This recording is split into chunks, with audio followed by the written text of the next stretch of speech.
violence and other kind of violence. Get away! I could be at work, at school, in my car, and I can still get shot by the police. But I can get shot anywhere. So it is what it is.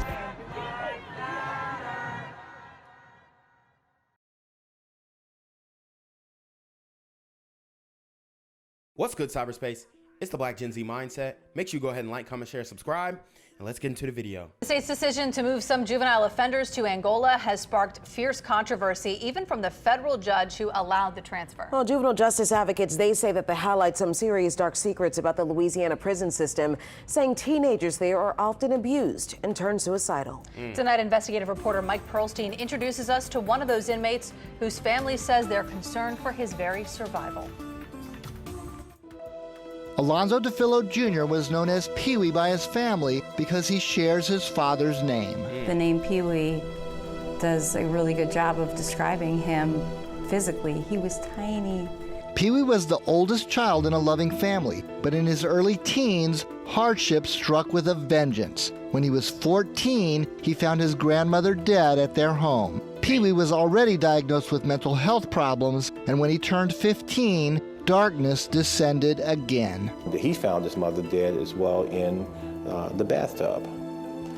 So he found his grandmama dead and his mama dead. Only to find later that his father now was in dire need of a liver transplant. The oldest of 4 siblings, Peewee did not handle the situation well.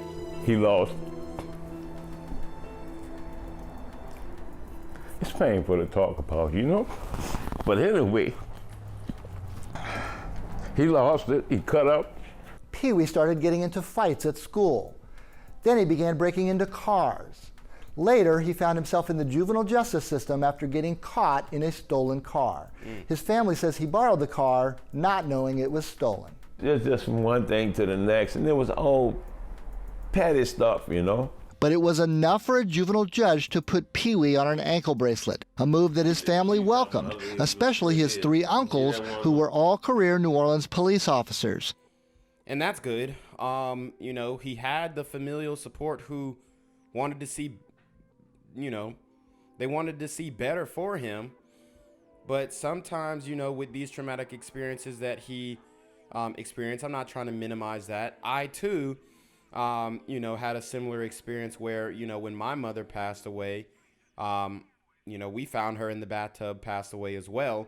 So definitely condolences to him. I can 100% empathize with that. But that doesn't give you the excuse to act how you want and be disrespectful. With situations like this, you have to get therapy. You have to have guidance counselors for these young men, mentors for these young men. And, you know, maybe their family was not able to get that man the resources that he needed. But like I said, it still doesn't excuse, you know, inflicting pain and harm on other people, man. If I could overcome it, you can too. And, you know, that's pretty much my take on it. Including his uncle Marlon, who once served as deputy chief. He was this goofy kid with this huge smile and, you know, a family that supported him so much.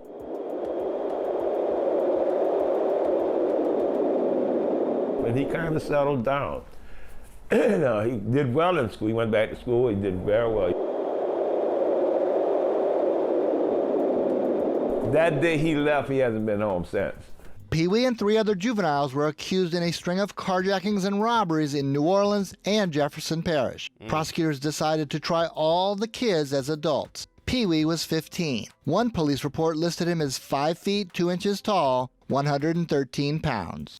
Woo! And he is going to definitely, you know, he's tried as an adult and ends up in Angola.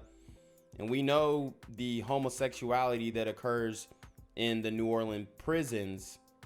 Louisiana prisons are known for that. DC prisons are known for the homosexuality. I mean, he's going to end up being a cum dumpster. Juvenile justice advocates say that once kids are prosecuted as adults, families find themselves powerless. Rehabilitative services fall off a cliff. He's not getting the mental health resources that he needs. He's not getting the education that he needs to be rehabilitated. Once you get into that system, it doesn't really care who you are. You are in the twilight zone. With his father given months to live as he waited for a transplant, Peewee quickly accepted the same global plea deal as the other defendants, 20 years in prison. Indicated that he really didn't understand what he was pleading guilty to. It was a plastic toy gun that the boy had. No one was injured. And I see they're making a lot of excuses for him, but these situations, it doesn't matter if the weapon was fake. They can always end up deadly. Look at Linda Fricky. No shots were fired. The woman was dismembered and left in the streets to die. Weapon involved was not a real gun, and that the cars were taken, and typically for joyriding. As soon as the juveniles were sent to Dixon Correctional Center, Peewee's situation was precarious. Coming from a family of cops, he became the target of other inmates. Alonzo Jr. has been beaten. He's been stabbed. He has been pepper sprayed. After Alonzo Sr. got a liver transplant in 2018, he visited his son as much as possible. He was shocked by what he saw. Beat him so bad he lost hearing in this ear. I think, no, the left ear. And when I went to see him, his face was all swollen. I'm here on the corner of MLK and Frederick Douglass, where a shooting just took place. And as you can see, it's a pretty rough area. So I'm basically risking my life reporting on this madness. So make sure you do me a favor and hit the subscribe button.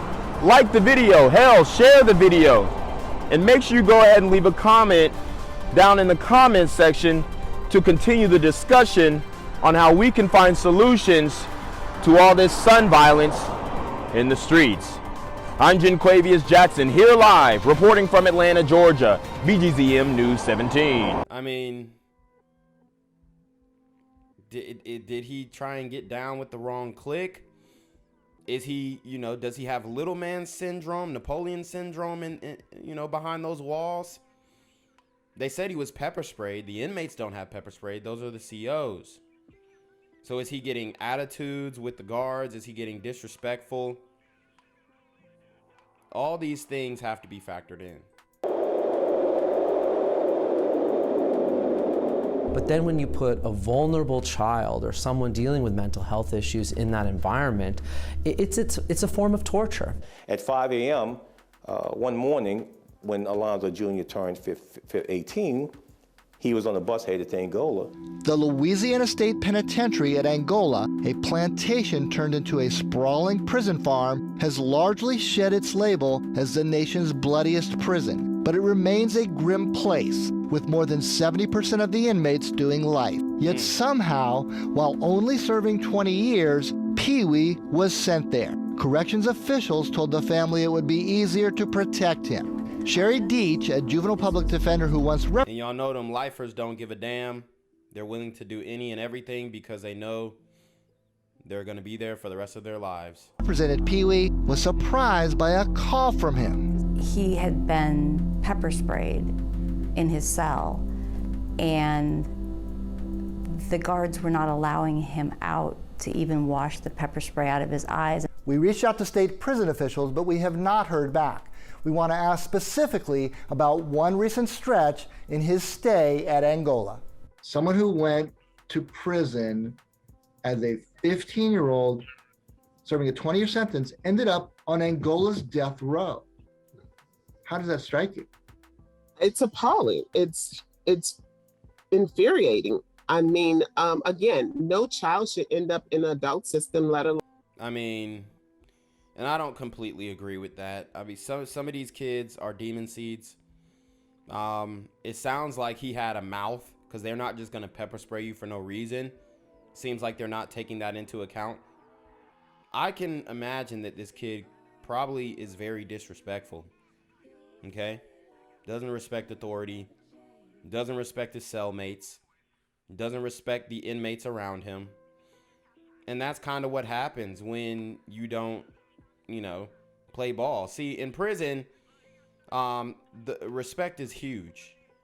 and you have to show people respect. Otherwise, you're going to get your behind beat. And it seems like to me like this kid was just bucking, trying everybody, thinking he was the toughest guy in the world. And he's obviously being humbled. Around death row.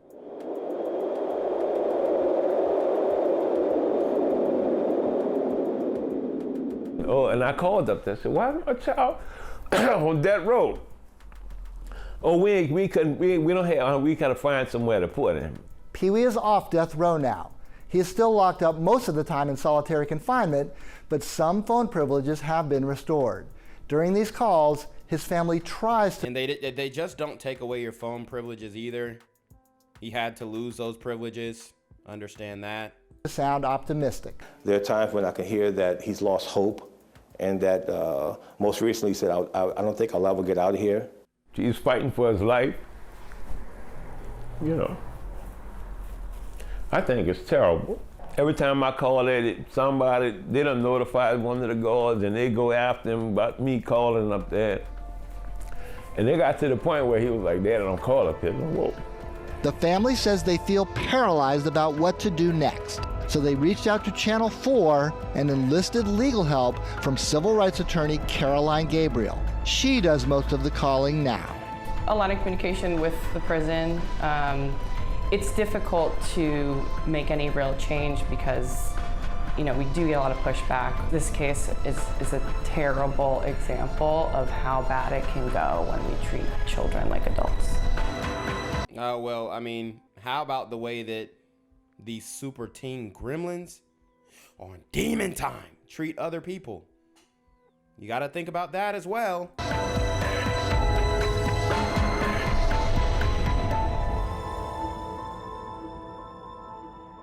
Well, I mean, he's 7 years into a 20-year sentence. 13 years ago, be out by the time he's 35. Hopefully he learned his lesson. I mean, that's the game, bro. When you play with fire, you get burnt.